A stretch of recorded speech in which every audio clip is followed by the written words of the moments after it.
You know, Americans love shrimp. Of the roughly 15 pounds of seafood consumed by the average American each year, just over 4 pounds are shrimp.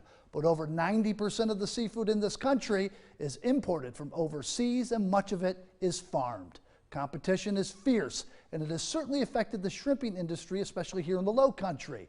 So I climbed aboard and went out on the water to see firsthand how local shrimpers are trying to stay afloat.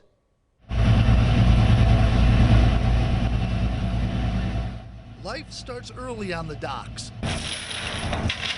When I hopped on the Carolina Breeze at 6 a.m. sharp, Captain Donnie Brown and his crew, Joe, Ziggy, and Emily, already busy at work.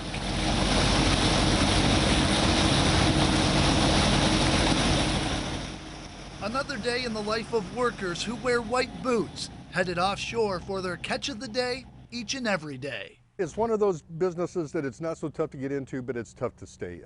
Taylor Tarvin and his wife Cindy of Tarvin Seafood on Shem Creek, relative newcomers to the shrimp industry, entering the business in 2011. Now the owners of 2 boats, the Carolina Breeze and Miss Paula. You know, you're supplying a wholesome, healthy product for people to consume. And there's a lot of satisfaction in that. But is there a lot of money? Times are changing. 30 years ago, there were over 70 shrimp boats on Shem Creek. We're down to about 13 working boats now. A lot has changed. The cost of fuel. The Breeze burns 25 gallons an hour, and we were on the water for 9 hours. Nearly $1,000 a day just in diesel. This is where the shrimp are. I hope so.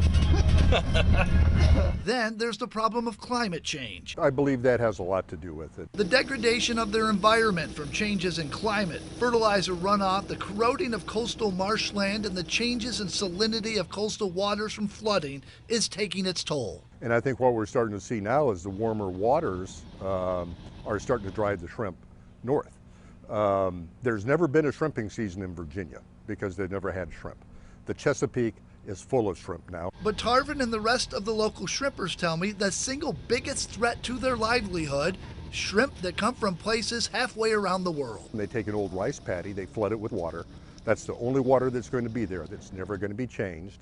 And they dump shrimp in there, and then they feed it animal waste, which makes the shrimp sick, so then they feed them antibiotics to keep the shrimp healthy enough to get to market. And so it's a poor cycle, but it hits the market and it's cheap. Domestic wild-caught shrimp accounts for less than 10% of all the shrimp we eat in this country. The Tarvin's saying they aren't looking to build an empire. They need 300 to 500 pounds of shrimp a day to be successful. On this day, we came back with just under 600 pounds. They also work with several low-country restaurants who realize the importance of buying local, and they have improvised, setting up their own ice-making machine, selling that ice to other shrimpers. So many obstacles for you. Why do you do what you do? I've been working with my therapist on that for quite some time.